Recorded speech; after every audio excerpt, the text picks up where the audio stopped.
Good morning, good afternoon, good evening, whenever you are listening to this talk. I thank the Pembroke Center and particularly Suzanne Stewart Steinberg for the invitation to move from my beautiful autumnal garden, which of course no longer looks like this, to be with you in Brown.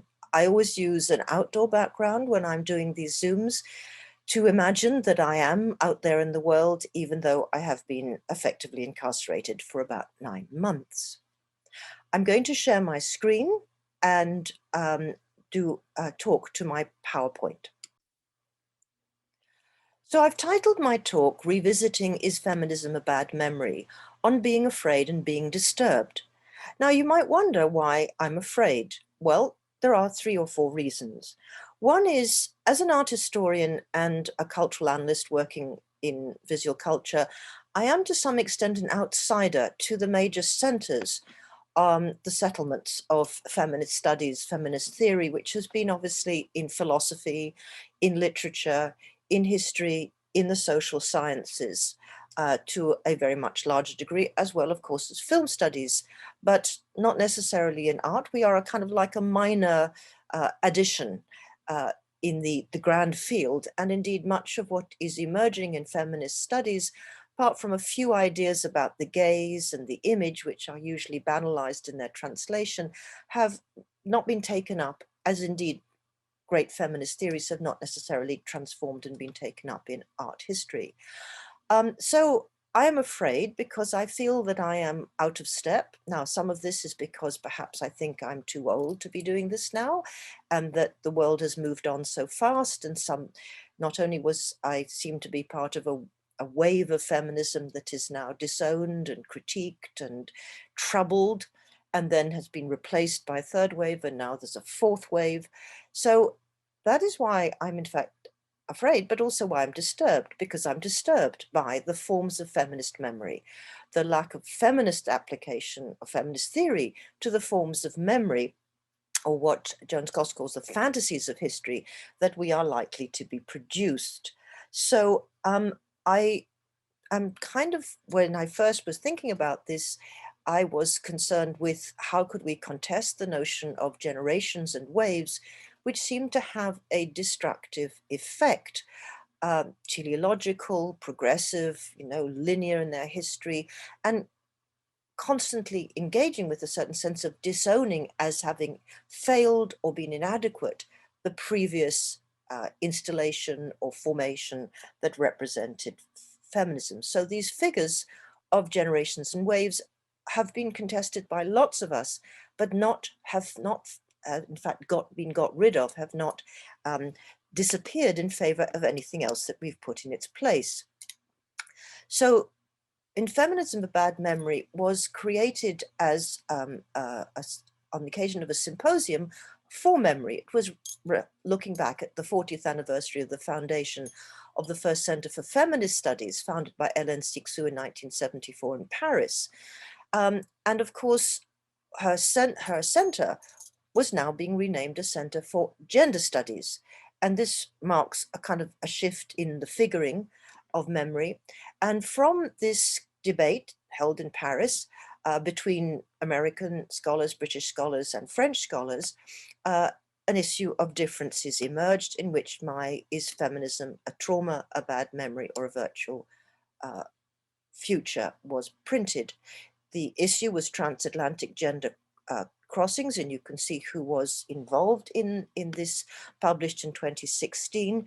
And here we see on the cover a young Hélène Cixous, and then we have Anne-Emmanuelle Berger and Eric Fassin, who were the 2 editors, the conveners of the conference and the 2 editors, Fassin being the translator of Judith Butler's Gender Trouble into French, and also an exploration of the implications of gender studies and queer studies in his L'inversion de la question homosexuelle, which is a study of how a sort of the whole projection is now, instead of a contestation of the norm, we are now in a position to generally expose the normative in all its forms.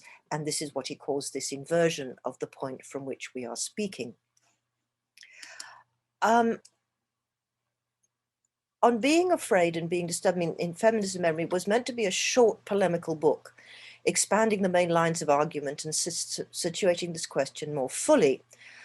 But the elaboration got stalled, although this question stalks me at every turn and with each new shock to our political, cultural, and our physical situations. Now our physical situations should not be not, it should be now. And I was shocked because somebody criticized this article for saying that it was very, very difficult to understand what my argument was and how one could make sense of it. That was one of my colleagues who's assessing the value of our research papers for a research exercise at the moment. And the only kind of engagement I got was to be invited to speak to what I think was a Christian scholarly group, a kind of Christian feminist studies group in Texas, whom I have a suspicion thought that the argument is feminism, a bad memory and a trauma, was actually going to be entirely critical of feminism rather than critical of the problem of its memoration. So I do feel this is a place to pose my questions.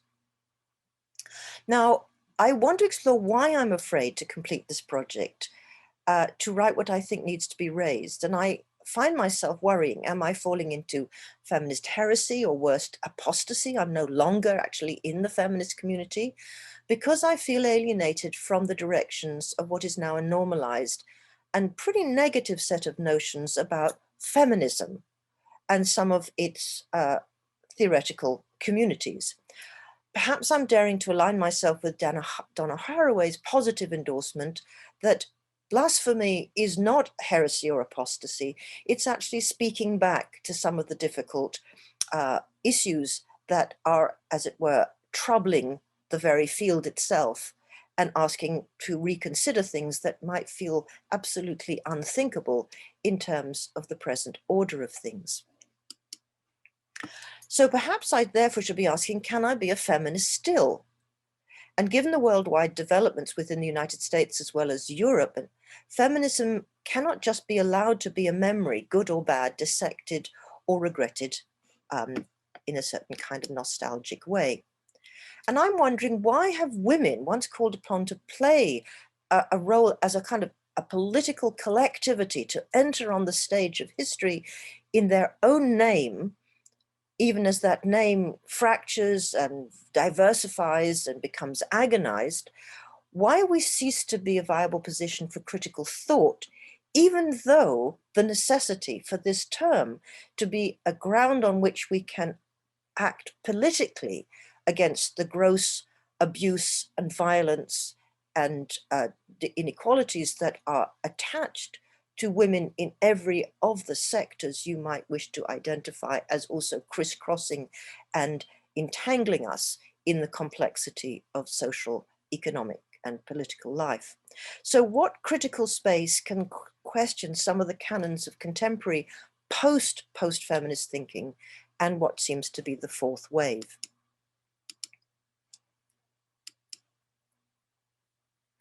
So here is feminism a trauma, a bad memory, or a virtual future, in which I was exploring the idea not only that in some sense feminism is traumatic to patriarchal, phallocentric, heteronormative societies in which it erupts, right? But it actually is a trauma to the subjects it calls into being. And women in all their complexity, even as that term loses its boundaries and becomes the object of the most profound investigation, even disowning within the feminist community, feminism is traumatic to us because we don't know what it's asking us to become.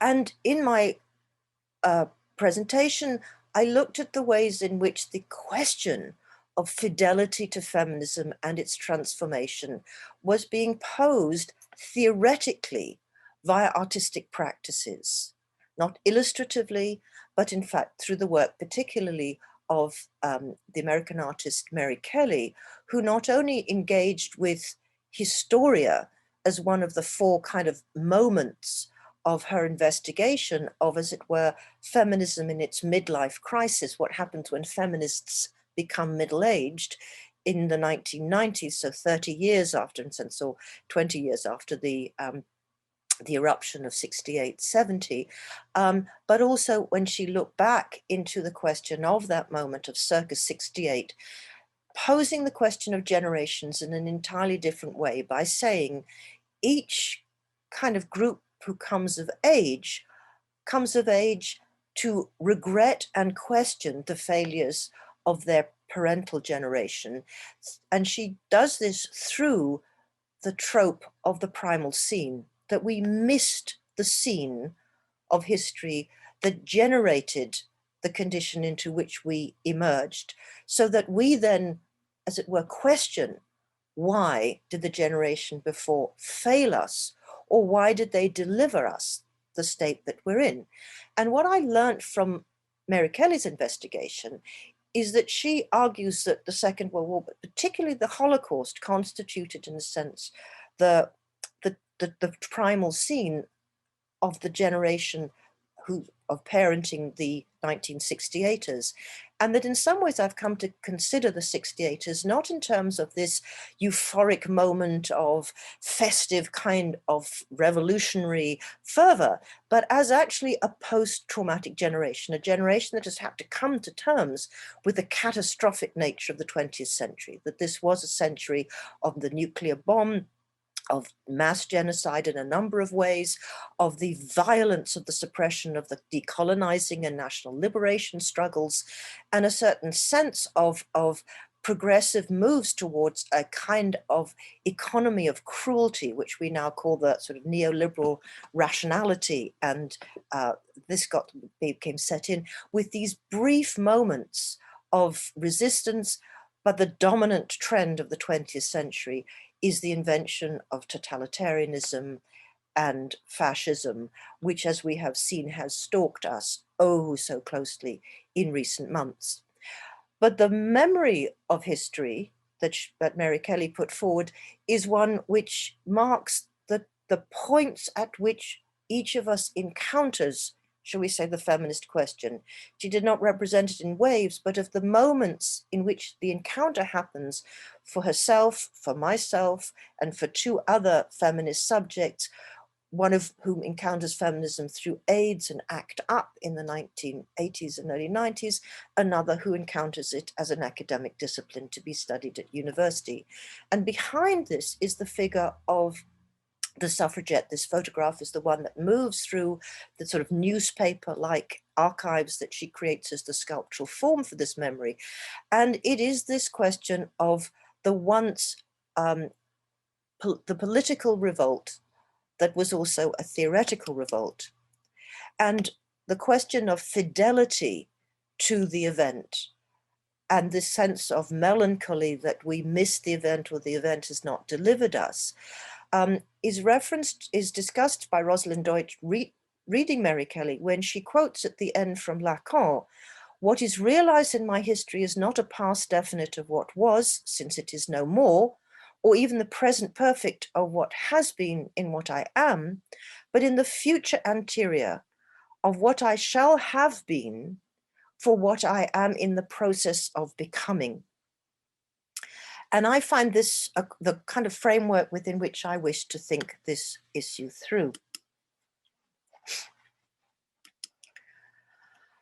And the link with from Mary Kelly took me back to Eva Zirek and the book on modernism, aesthetic modernism and political modernism, identifying something quite critical in the concept of the feminist articulation theoretically, not simply of the right to join the society, to be emancipated, but indeed to envisage that future that I shall be what am in the process of becoming, which he articulated to the notion as the claim to the right to revolt, without specifying in advance what that revolt was seeking to achieve. And this question of the connection between freedom, the emergence of women's political and artistic subjectivities, and the creation of new forms. So it seems to me again here, this troping of the political subjectivity, what kind of subjectivities being created by such calls, and indeed what are the forms that arise from that. Now, this was based on a sense of playing with two extraordinary figures who are not central to our story. Neither of them founder feminists. Anna Freud, the daughter of Sigmund Freud and in founder of a psychoanalytical theory of her own, and Hannah Arendt, a political philosopher or a political theorist.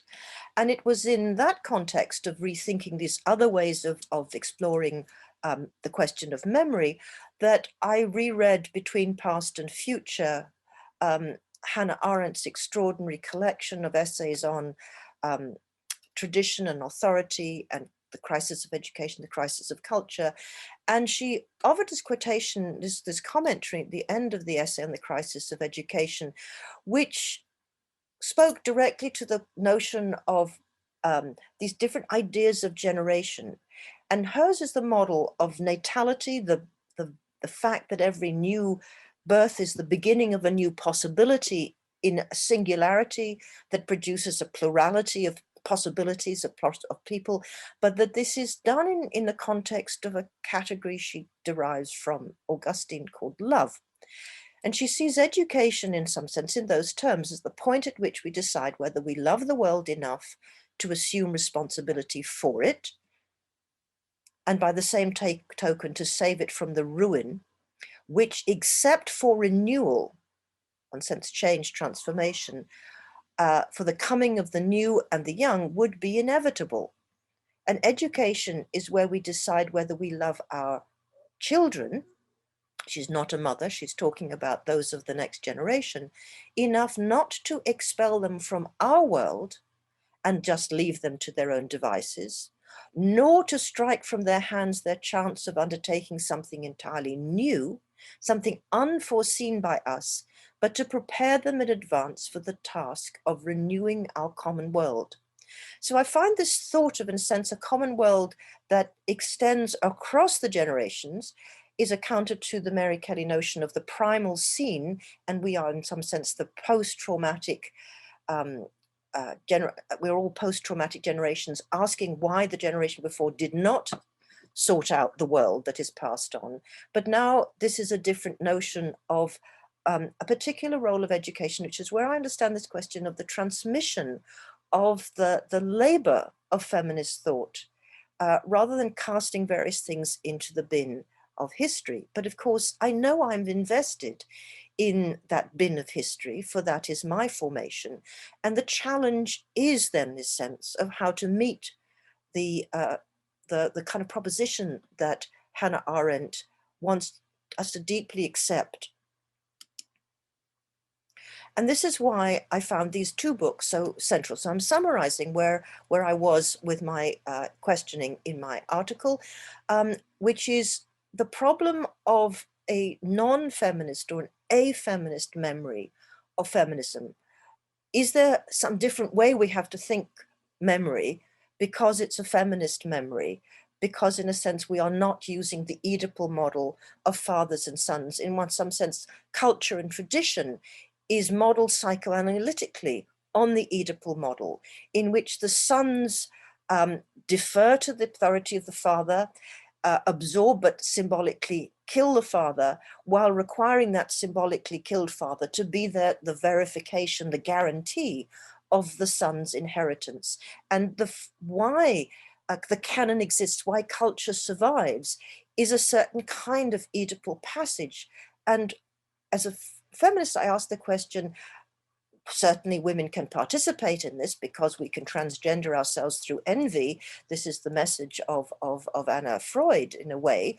At the same time, we are burdened with the legacy of that Oedipal formation, is that the question of mother-daughter is the unresolved dimension of transmission continuity. It's not been thought in the same ways, and in fact has been thought in very disturbing ways, producing a certain kind of sort of negation of the generation before as the mothers who must be separated from and rejected by the daughters in order for the daughters to find a stage to be. Now, this image is going to be a crucial image for me. I keep going back to it, not only because I wrote an article called Modernity in the Spaces of Femininity, and I'm trying to understand the modernity of the urban space, of public space, and the place of women as subjects within it, but because I want you to look at the mass of bodies taking over the street, the processional street, to mark the 100th anniversary of the passing, I think I'm right saying it's the 19th Amendment, which gave women electoral citizenship in the United States. But it is bodies holding a sign, and the sign is a speech act. It speaks, all those bodies serve to be the as it were, the kind of vowels and consonants and the words of a speech act, which invokes women of the world to unite, echoing workers of the world to unite, which is to say they are being summoned to the stage of history, the political stage. They're being summoned on to have a political subjectivity. This is not a statement saying we know what women are, come all you, anybody who calls themselves a woman. It is to understand yourself as a political force in the legacies of modernist revolutions and modernist political collectivities, which means as much as class was put on the stage of history through workers of the world, and indeed through the work of the decolonizing and post-colonizing thinkers who called upon the colonized peoples of the world to recognize themselves as a political entity to resist colonization and reject their masters, so women, which to some extent is gender, is being placed on the political agenda, but women are to recognize themselves in all their complexity and diversity and inevitable antagonism as a political subjectivity, and that is where the trauma begins. So I'm going to use this to go into something a little bit more light-hearted and start women in public and representational and memory politics in a slightly different and more visual way. So on the 10th of November, just a few weeks ago, this sculpture was unveiled in a park, Newington Green, in northeast London. Not central, not a major place, not Parliament Square, which is where all the big political people are lined up.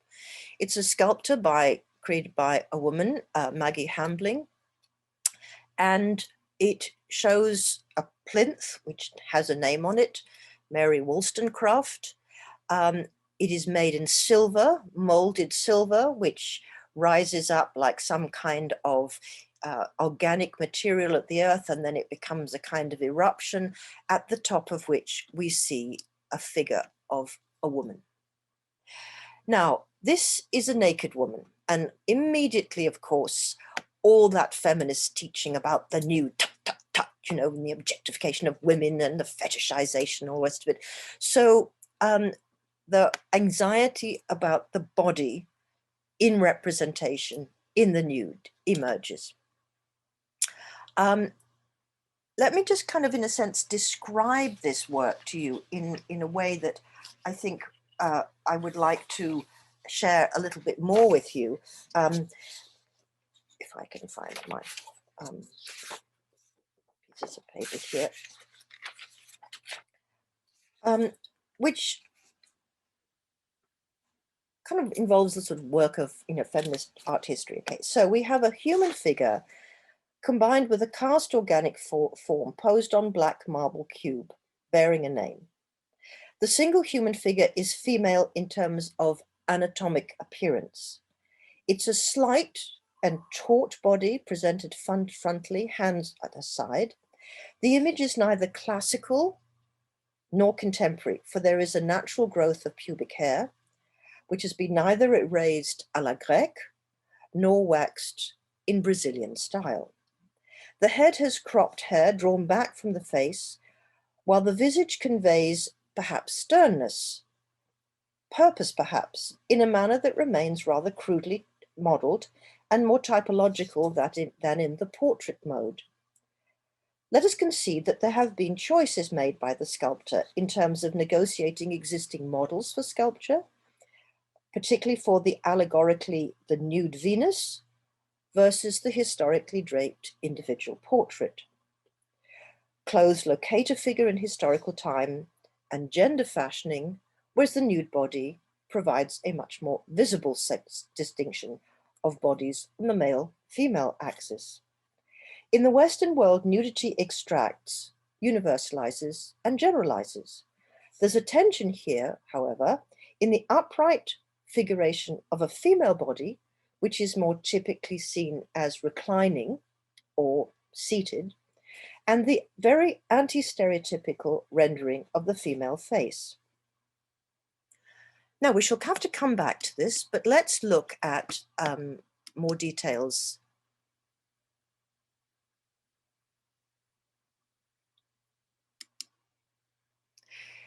The artist is Maggie Hamling, a very outspoken, anti-feminist, queer artist working in sculpture and painting, and now in her 70s.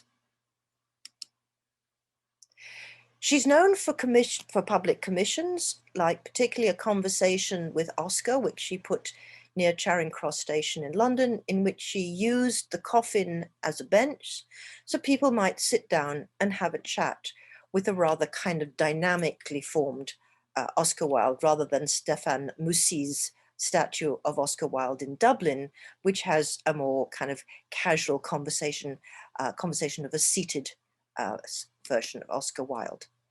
She's painted historic women, particularly Dorothy Hodgkin, sorry, misspelling that name, prize-winning chemist, Nobel Prize-winning chemist, showing her at work amidst her books and still and again in her advanced old age. But what she is representing, Maggie Hamling is representing on this occasion, is Mary Wollstonecraft, an iconic figure in the history of Western European feminism, akin possibly only to Simone de Beauvoir on the one side in the mid-20th century and Christine de Pizan at the other end of this. She has been portrayed in many ways, one in kind of wistful and reflective by John Opie, the later one, or another, in a sense, as a scholar, holding her book with a pen and turning to gaze at us.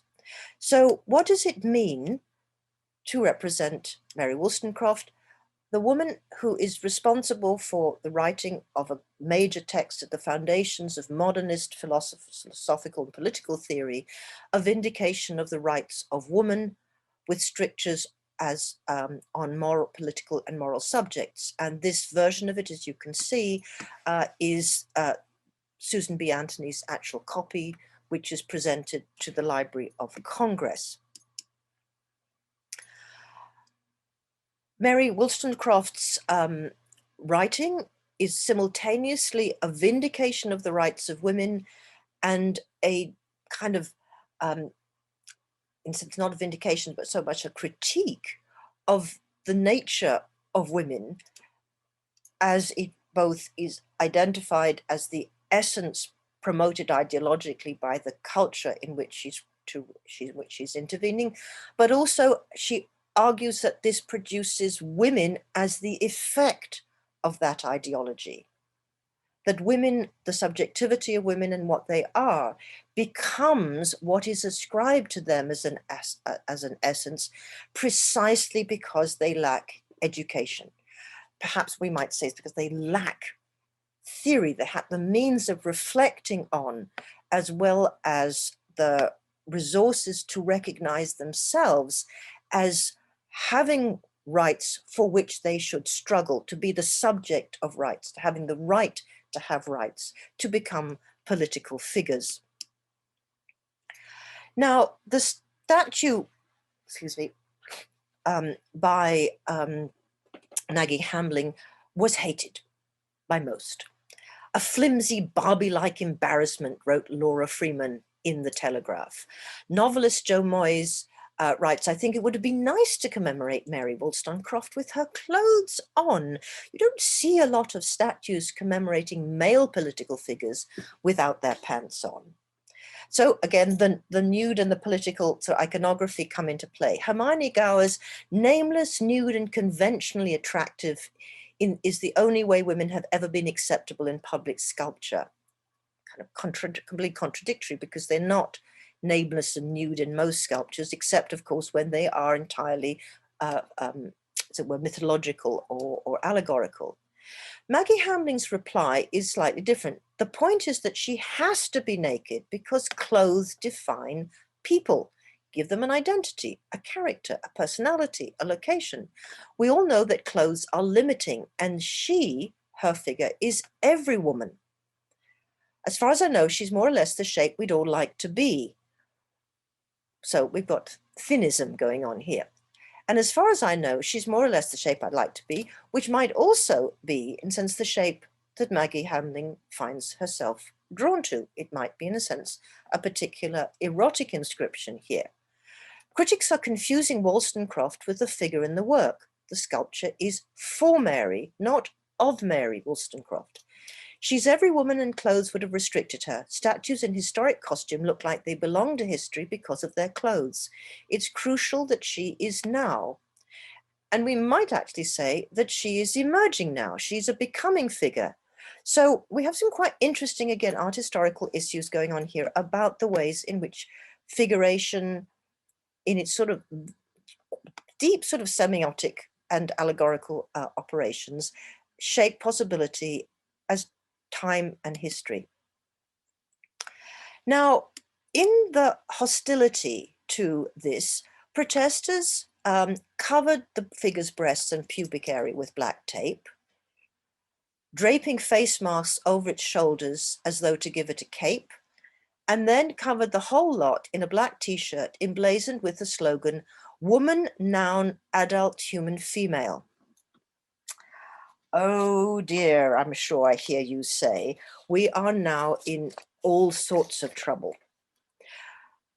Just want to notice the image I put up is combining the statue, as you see here, with statements, and I may come back to this, with the protest against Miss World in 1970 in London, the first one being in Atlantic City in 1969, I think I'm right in saying, in the United States. But I'm picking up here again of women protesting and the speech act of "we are not beautiful or ugly, we are angry." Whereas this one with the protesters, is this the legacy of the mother of feminism really? Here is the covering up. Woman, noun, adult, human, female. Okay. If the key figure of our times over which violence breaks out in the shouting matches social media is that of the trans person whose justifiable rights to live in safety and security and dignity we all endorse, this also means that the terms man and woman, and hence as the figure of feminism, and hence as a figure of feminism, women have become theoretically unsustainable and semantically incorrect. It's a catachresis. Witness the recent hysteria and social media trolling over J.K. Rowling's offhand tweet that there is a word for people who menstruate, women. And I'm not about to get involved in that, but I am analytically interested in the relation, indirect perhaps, to the statue, and it's being covered in a t-shirt by those who wished to, as it were, reclaim this word woman in a radically different way by protesting against a representation that Maggie Hamling so overtly and in the physicality of the body is asserting is to be read as a woman, because that's what a woman looks like in terms of a body. So I feel that we're in real trouble, but I also feel we're in further trouble because when that protest has beneath it, is this legacy, is this our legacy to the mother of feminism really? Again, another speech act of a sort, another kind of tweet painted onto this thing. But the hour is going to raise all sorts of people's eyebrows immediately. What we, white woman, as it were, what hour is vindication of the rights of women addressed to? Is it only to white women? Was it addressed to enslaved women? Did it recognize the possibility of women, all women? Okay, but the interesting thing is, how come she becomes a mother of feminism? What is snuck in here in terms of that imagery? Talking of bodies, we have another one, and I'm sorry now my screen is covering over. This is called the sex factor. One of the people called upon to defend this was Cambridge economics professor Victorian Bateman, who wrote a book called The Sex Factor, which is about how women made the West rich. So she's saying that the economies of the West have been enriched precisely because they listened to Mary Wollstonecraft and gave women rights to education, to participate in business, to be entrepreneurs, to be economically active, and that we need to understand the benefits of this. So she has told me that Maggie Hambling has done, Ellen Pearson Hager, that she's done a brilliant job of appreciating the battleground of women's bodies and of standing up to the notion that a woman's worth, in respect, hangs on her bodily modesty. Bateman, a feminist academic who regularly protests and even delivers lectures in the nude, said that the focus on the statue's nakedness only supports the idea that women are divided up into bodies and brains, a notion from which the patriarchy benefits. That's something we feminists should be challenging and resisting and not going along with. She actually argues, in a sense, that we find ourselves in a world in which this division monetarizes women's brains and monetarizes women's bodies, but sees these two categories, in one sense, prostitution and sort of high pay for intellectual work. These, in fact, create divisions between women. And in fact, if we, as it were, reclaim embodiment and integration of these two areas, will we progress. So she is in support of this.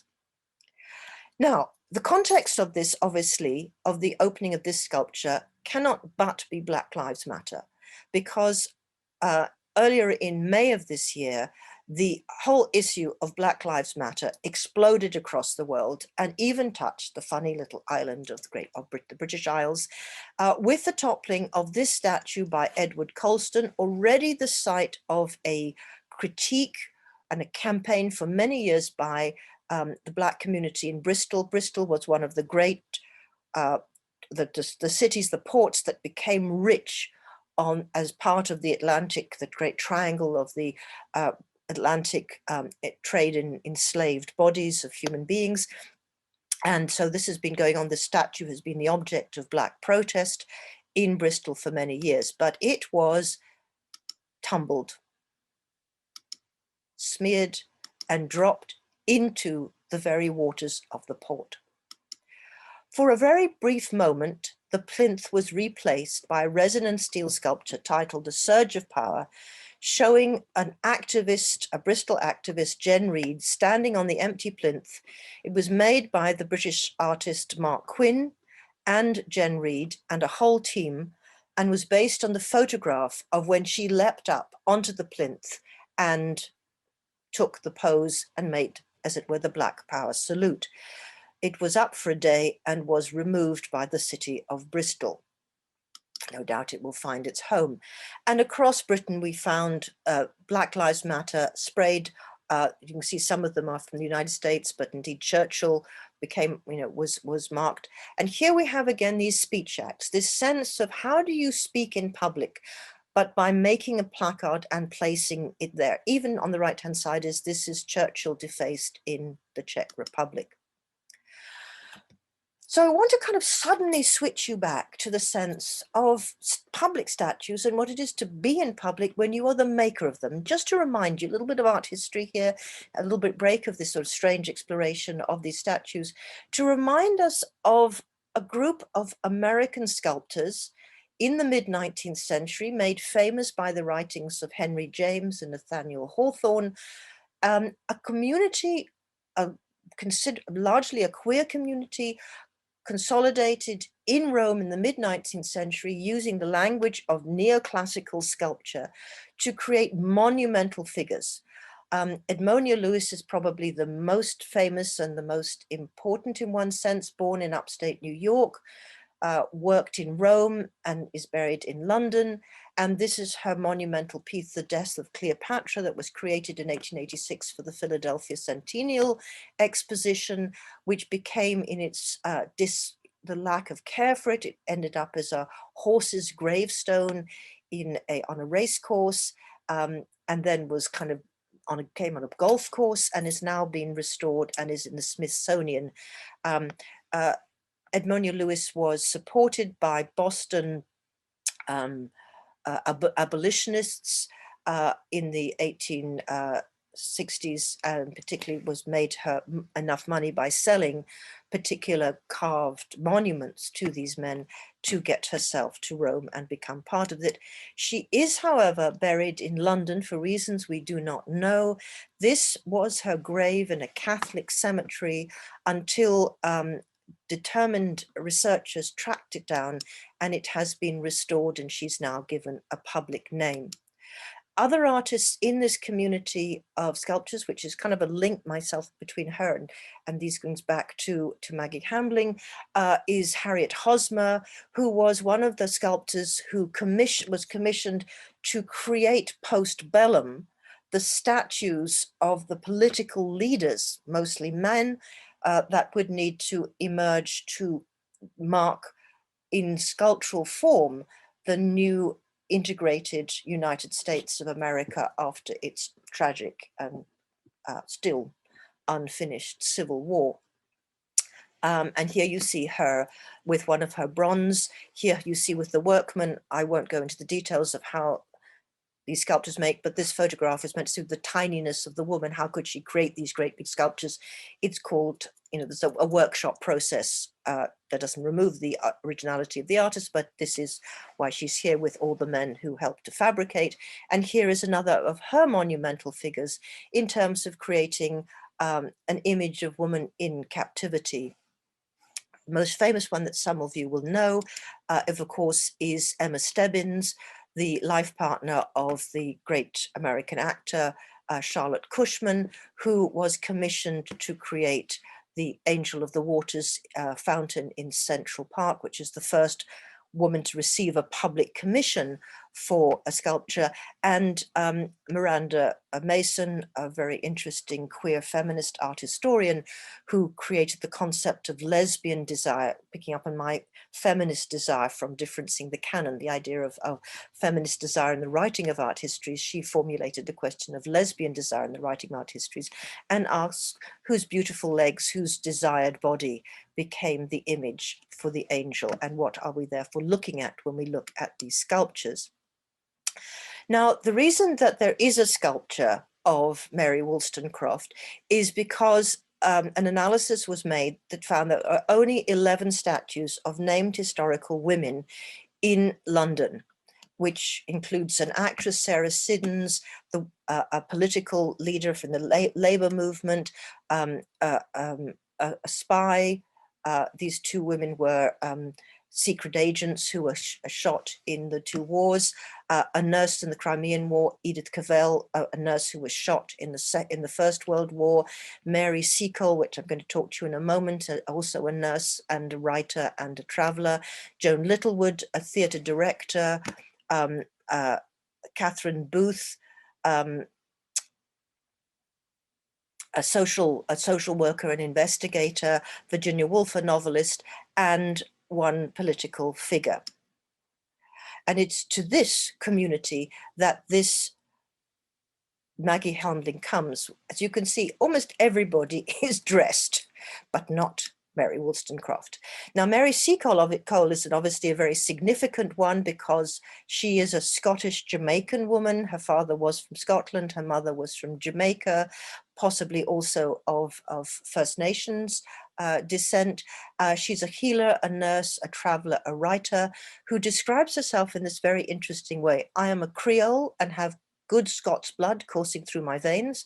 My father was a soldier of an old Scottish family.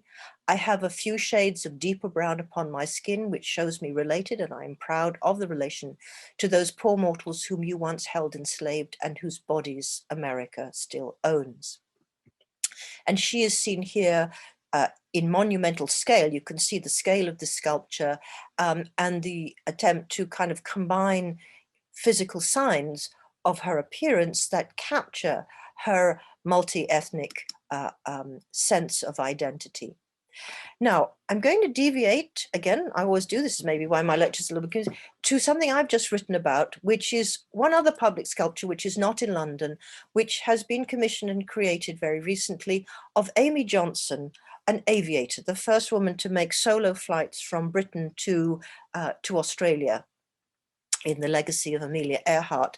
And this is a very interesting sculpture, which obviously presents her as an aviator walking across the beach near the site of where her plane went down and she was lost when in the early years of the Civil War.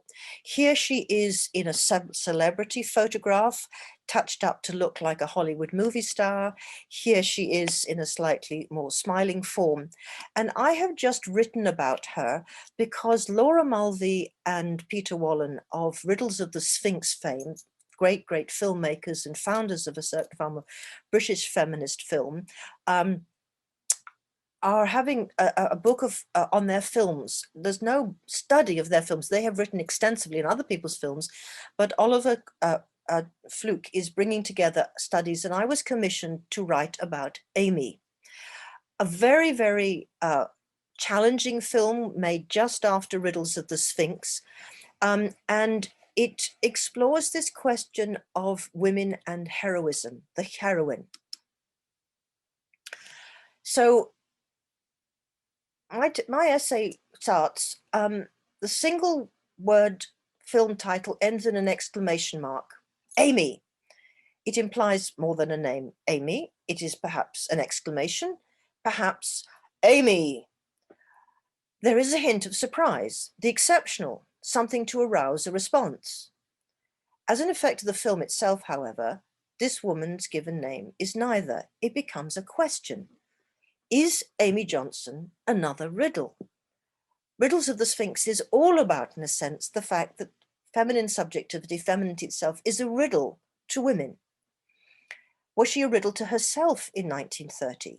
Is feminine subjectivity a riddle to both its subject and those of us who began to investigate such riddles in our feminist moment circa 1980?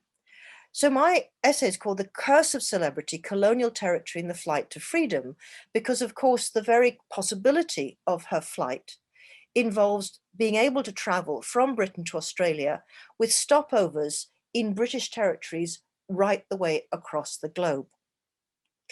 Now, what is the meaning, I asked, in 1980 when this film is made, of a figure from 1930? What is the meaning of feminist memory? What is the meaning of the first woman? And Laura Mulvey interviews a group of students who are young women at a kind of technical college, not university students, but working class women, black and white, and asks them about their idea of the heroine. So one woman mentions Wonder Woman from the current TV series, and she astutely avers that fascination lies in the image of the extraordinary, which might be an ideal image to which women might foolishly and unrealistically aspire. They want to be like wild woman, perfect, type of body and all the other kinds of things. They also find becoming an engineer and flying solo around the world not extraordinary, except insofar as somebody had to do it first.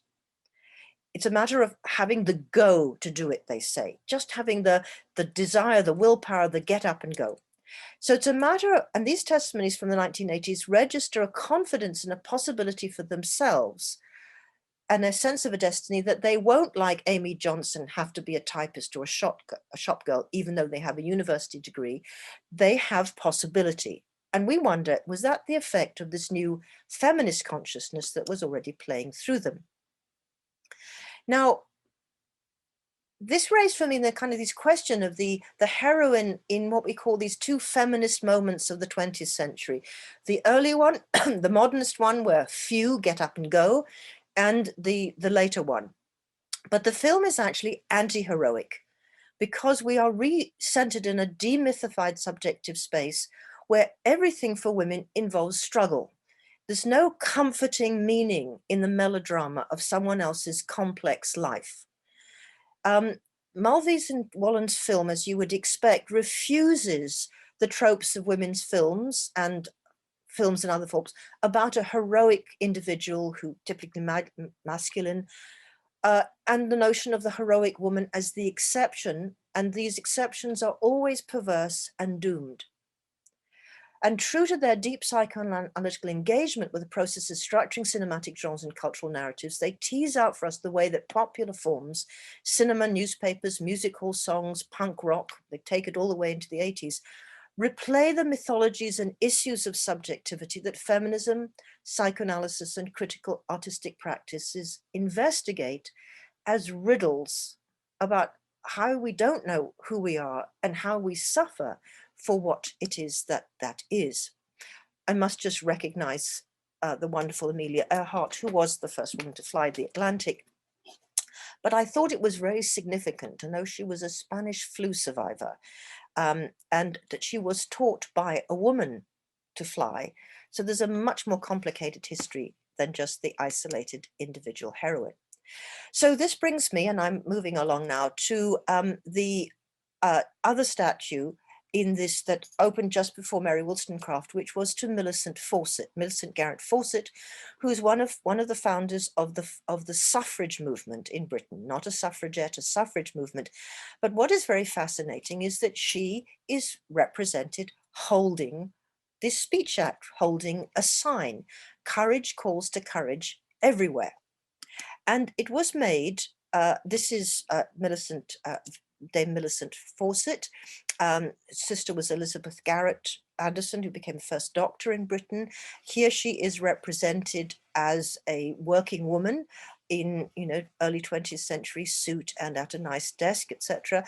Here she is speaking in a suffrage rally. And again, these word sounds, National Women of Union of Women's Suffrage Societies, law-abiding suffragism. This is the alternative for Mary Wollstonecraft, put forward by the man who made the sea coal and celebrated women factory workers. So there are all sorts of possibilities in this. And there is, of course, Mrs. Mary Seacole, and on a pound note, and now heroine of the Crimean War.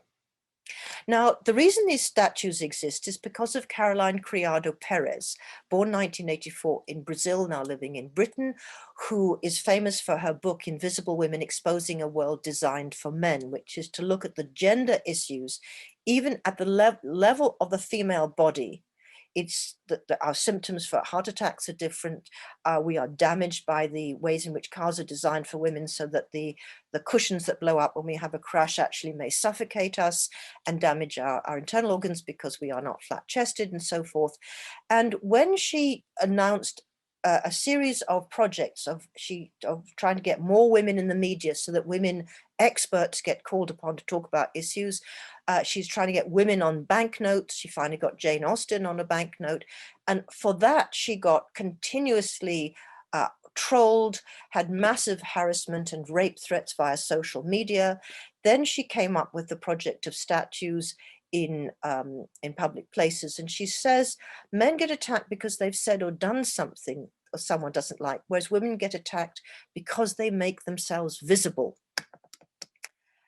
And she made herself visible and made all these visible. Here we have again women demonstrating, dressed as suffragettes and suffragists, demonstrating for women on banknotes, on money. Here they have No More Page 3, which is the nudie pic in popular culture. It's called a page 3. here again, the using the body as a surface for writing, and stand up for equality. So a whole new generation of women taking up the models from the suffrage campaigns through to the feminist Women of the World Unite moment. And the sculpture, however, holding I think, of Millicent Fawcett, is made by Gillian Waring, who created a piece based on her project of going around public streets and asking people in the early 90s to agree to be photographed holding a statement, as it were, a card, on which they described how they were, whether queer or happy, pleasing help, everything connected in life. Is in life. The point is to know it and understand it. You know, I'm desperate, and I'm sorry, I can't read that other one. So the signs, it's called signs, what you want them to say and not signs that someone else wants you to say, was done between 92 and 93. And this is the whole piece of it. And you can see it's a kind of ethnographic study, again, with this relationship between words and images. And it really reflected the early 90s, particularly will Britain get through this recession? And I'm sure this would be an interesting project to take up now.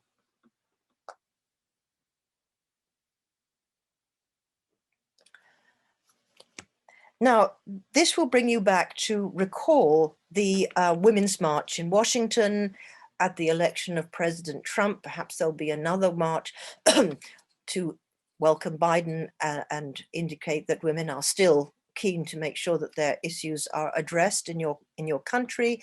Again, the use of this body and an image, which I want to turn around to take us back to a different kind of moment, a moment of 2012, when women and the right to move safely in public space, not just to be visible, not just to be represented in a sense, but to survive. And this is on the occasion of a protest which stunned, again, of a murderous gang rape of a woman who was protectively named Nirbhaya for many generations, who actually has been named by her mother as Jyoti Singh, who was violently, murderously raped and died of her injuries in December 2012. And here again, we have women speaking in public. The world belongs to women. Women want to be free, not fearful. We want to be free from the fear of hate and rape. You know, the city is mine. And it led to a mass demonstration outside the government buildings in the capital in Delhi, which you can see here, which was thwarted by the police with violence and water cannons. And here you see a scene of those with this wonderful kind of iconic figure of a young woman emerging out of a crowd, which obviously includes lots of men, to shout. We don't see this, with the India Gate in the background. And it is important to know that in India, 70% of women are subject to domestic violence, a crime that is committed every 3 minutes. And in a piece by Annalisa Morelli, I have to tell you, Nirbhaya means India's daughter, or our daughter, or native daughter. And this review is of a film that was made using that image on the cover of the DVD, called India's Daughter by Leslie Dunn, which was an investigation, a documentary about this rape, which included interviewing the rapists who were in prison for many years and only finally executed under Indian law in 2019. And Annalisa is saying she's not our daughter. The daughter, you know, there's a different series of mothers and daughters and sons and fathers and brothers who are the, as it were, India, if you're going to use that particular format. This murder became part of a Netflix series called Delhi Crime, which was in fact centered on the heroic work of Chaya Sharma, the former deputy police commissioner in Delhi, who actually, for once, managed to trace and get convictions of or trace the rapists in 7 days. And it's an extraordinary particular crime series and very harrowing because of the nature of the intense violence. Now, why am I telling you this? Because all the time what I'm building up is how often the word woman comes back, how it's being spoken, how it's being represented, how it is there in the visual world, how is it being given bodies, and how is it becoming speech acts. And I have been involved, as I was with Amy, I've been commissioned to write about a sculpture, an installation to be made in a memorial park by a Polish-American artist called Monica Weiss, who's been taken up with the issue of Nirbhaya for many, many years now, since 2015, when she first went to Delhi. Sorry, I should go back there. There you see the India Gate, which is the great monumental memorial gate for the dead of the subcontinent who fought in the imperial war of the First World War. It lines the way called Raj Street, as it were, the empire or the kind of the road of kingship, of empire, that leads up to the government buildings there. And she's taken the triumphal arch, which comes, of course, from Roman triumph, from the great age of imperialism, of Roman imperialism, and she's doubled it and turned it on its side to make it a tomb. It now is on the horizontal axis, and within the tomb is water through which will be projected these figures of the female body in gestures, in a sense of movement and lament, as which are the characteristic of her particulars, which is again a re-engagement of the body, but now in a kind of silent grieving that will be permanently there and will ultimately be shown in Delhi. Now, why have I gone through this? I've gone through this in terms of a sense of the kind of visibility and vitality and these debates that are around this question of what is a woman and how should be represented and what is visibility, how and what are the kinds of, in a sense, almost the crimes against women or the issues of women in public, when the word woman has become absolutely problematic, not the originating summons to political collectivity. Do we join in the political collectivity as women now? Can we? Has feminist theory undone this to the point at which it is so fractured? What women? We have intersectionality and we have a variety. So I want to finish, if I can, I'm taking a little bit more time, but given it's a recorded lecture, you may indulge me, with two memories and two stories which take me back to the early 1990s. Now, one story is about the moment when I was teaching on a graduate class with feminist and social theory, and all of the graduates in that class in 1990 had to, it took place in, had to present at a little symposium their proposals for their thesis. And I remember to this day that somebody turned up with a copy of Gender Trouble. And within, it seemed minutes, but certainly not more than days, if not weeks, this was the only thing that anybody was talking about. It was as if the entire history of feminist thought had disappeared behind the absolute currency and cogency of the idea of performance and performativity, constantly misunderstood, but obviously partly pardon. I do not believe that the deep reading of this book took place. I think the culmination of it obviously culminated a series of other texts by Judith Butler, but I am fascinated by the force with which certain things emerge and impress themselves upon the widespread cultural imagination of the community and beyond, and now have a kind of centrality to the language in which we talk about it, to the extent that certain things that it made critically impossible or troubled are no longer viable as part of our discussion. And of course, this is part of the legacies of the activism, the trauma of AIDS, the kind of formation of a first lesbian and gay solidarity in the community, which would produce, I'm just giving you some books, in sense the Lesbian Gay Studies Reader, a whole new area that now has its place at the table. This becomes by the early beginnings of the second decade of the century, queer studies. So we've lost those terms. This has now been replaced by that.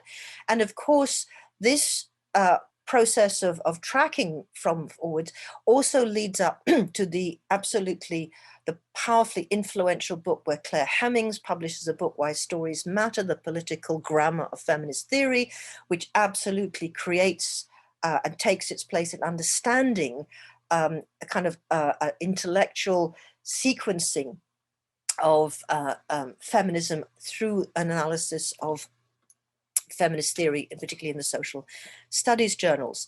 And then the questioning of this whole trajectory by a book that hasn't stuck, that is profoundly criticized and disowned, and was not well received in the United States, called The Queer Turn in Feminism by Anne-Emmanuelle Berger herself, Identities, Sexualities, and the Theatre of Gender, which is an investigation into the kind of the possibility for the conceptualizations that are put forward in Gender Trouble and the related writings about gender insubordination, others by Judith Butler. The point,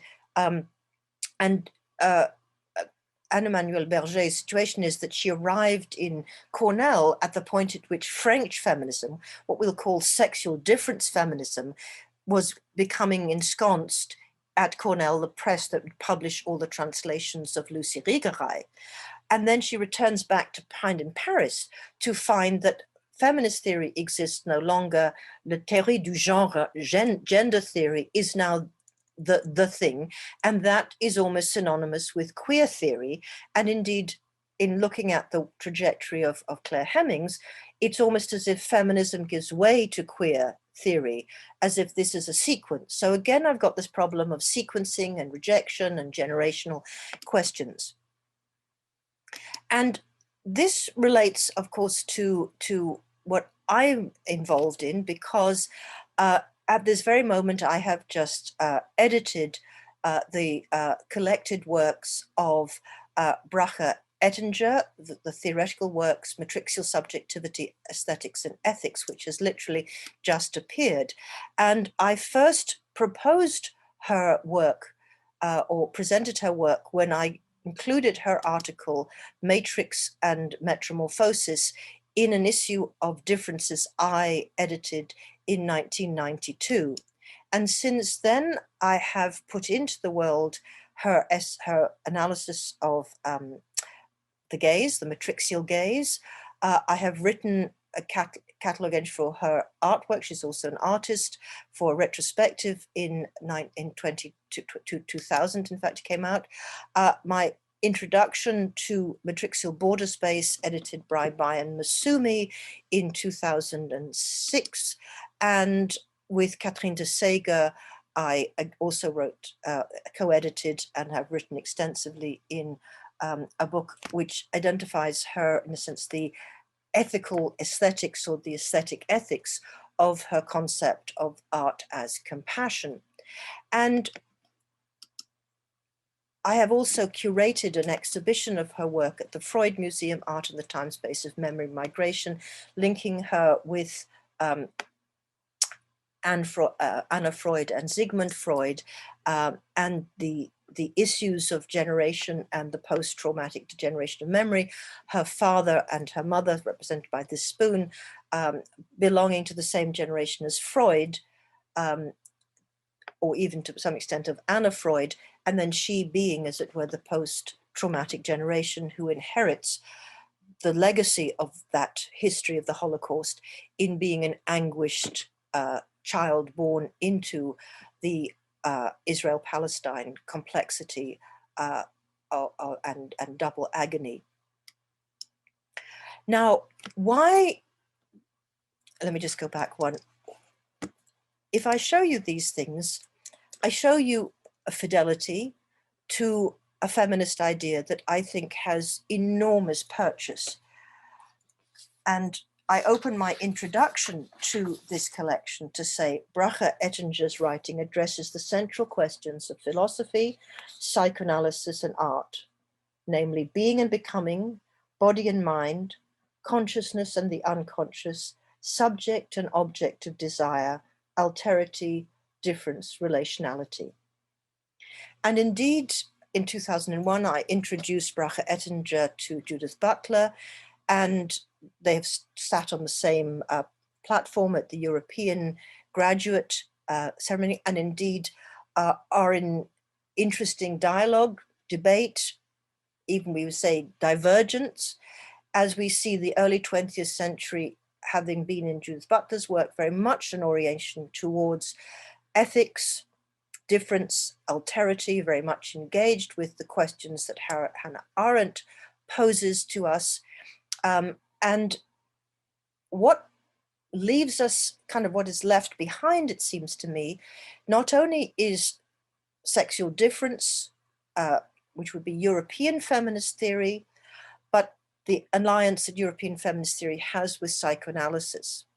These are left behind, and why I've been so interested in matrixial theory is that I personally consider, and am attempting to prove in the ways that I introduce it and write it, that arcane as post-Lacanian feminist psychoanalysis is in the matrixial theory, it speaks just as indeed Freud and Lacan did originally speak to the generation of the 1968ers, to these issues of desire, to these issues of the unconscious, to the issues of fantasy, and to fundamentally the issues of the effect of the figures through which we imagine, think, and fantasize ourselves in the past. If those remain, as they do, even as people reject the centrality of psychoanalysis, fundamentally oedipal, i.e. mother and father, and they present us with this, in a sense, struggle with the question of sexuality on the one hand and positionality on the other, with what pronoun, with what word do I align myself, with what, behind what sign do I put myself in public? And the body of Mary Wollstonecraft stands, in a sense, is the troubled figure, because that's a figure of desire on the part of the sculptor, vision of what her ideal woman would be, what every woman should be. But behind that is the sign. The sign is the linguistic, the call, the summons, the self-naming that calls us forward. And insofar as we have not allowed an engagement with something that isn't about woman, but this, what's called the matrixial, which I think is for me the only major theory that systemically mirrors the theory of the psychoanalysis, as in sense, as Juliet Mitchell put it forward, as in sense not a prescription, but a description of what underlies a patriarchal culture and what sustains a phallocentric symbolic.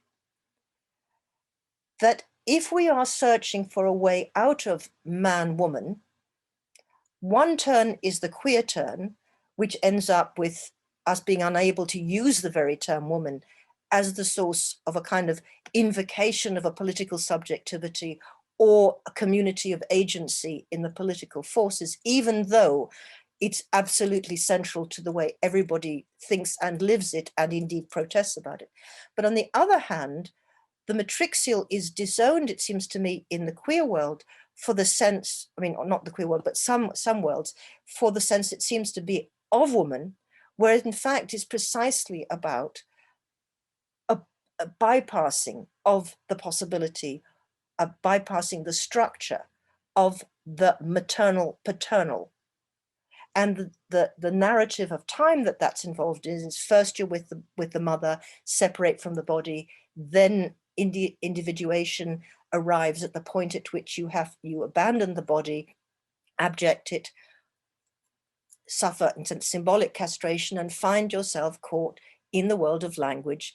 And the world of language is this sign around which you must be aligned, and which we are twisting and turning to escape as we understand and live the greater complexity of our entangled subjectivities and our mobile desires and our multiplicities in some sense, our diversities, our plurality in one sense.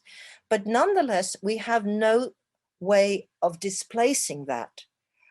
And if we are going to accept, in a sense, some of the revelations of the modern, we are psychoanalytical subjects, as Laplanche argues, because that theory exists, just as we are, you know, relativists. Because of Einstein, we have to accept relativity. We live in a quantum universe which is being taken up by so many queer theorists such as Karen Barad. You know, we know that this is something to think with. This is full of potential. You know, just as we accept the Saussurean notion of language and understand as it was semiotics in all of those terms, such as we have been struggling for the whole of the 20th century with the Heideggerian and Husserlian, or the Husserlian and Heideggerian question of what is being, right? Which has given us all the way through to the sort of the Derridian, to the deconstruction. We can't suddenly say we're not going to bother with psychoanalysis. Psychoanalytical thinking is part of the modernities and the modernisms with which we need to think, and addressed itself, but in certain limited ways. And the feminist intervention in it has been various, whether it's, you know, through so many different engagements with Melanie Klein, with the various readings of sort of, you know, of a range of women thinkers, whether it's Pierre Olanier or Françoise Dolto, as well as the kind of major figures who have been involved, from Freud through to Lacan and Didier Anzieux and André Green and many others. We have a very expanded sense of etc. But I feel caught in an alignment with sexual difference theory and in psychoanalysis, which appears to be, as it were, posited against, either as a before that needs to be bypassed or as an opposition to the central direction. And my struggle with writing this book is that I am afraid, for the reasons to do with the, as it were, shouting match that is now the form. We don't wear placards, we have tweeting, we have social media in which this opinionation is shouted out and people can be trolled and pursued. And where is the space in which the exploration of why we remember certain things, why we treasure certain ideas, why we're telling ourselves a certain trajectory? What is the desire that underpins this? What is the investment that keeps that in place and makes other things remain unheard? Now, I am prepared to believe that, you know, Brache's theory is completely wrong or unsustainable, or perhaps too difficult for people to understand because they haven't read Lacan in the way that she has, nor have I read Hegel in the way Judith Butler's dealt with, you know, has written Hegel. I mean, I'm no more, you know, just au fait with all of those sorts of texts, Hegel and Kant, but I learned it. And maybe I just got the wrong thing, etc. But I am struggling to understand a place in feminist theory and in the feminist world. But I'm using the kind of tropes of the question of memory and the question of trauma, how difficult it is for us to assimilate things that disturb to such a degree, and the question of how are we going to understand what has been going on for the last half century if we want to escape from the idea of rolling generations of mother-hating daughters, or indeed the sense of waves which endlessly come and endlessly wipe away, or are just rolls of energy that come and then break and dissipate.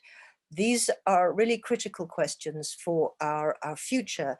And I find myself, as I look back here, asking about, is feminism a trauma, a bad memory, or a virtuality, something still to come? And of that I am sure. But what if the condition of that memory that is shaping the present and creating such a gap between those young women who now call themselves feminists, who speak in a way without the depth, but with some simple banalized idea about, you know, good images and bad images, or women need to be there, or women need to be represented, or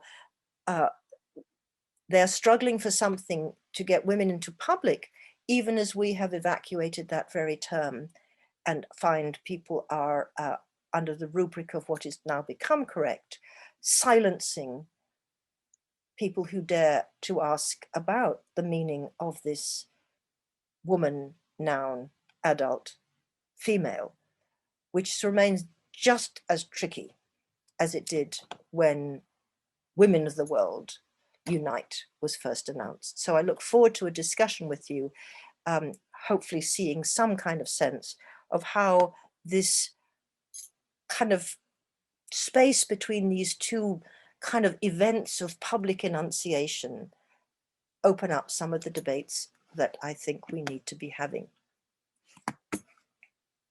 So thank you very, very much for your attention, and I look forward to the discussion.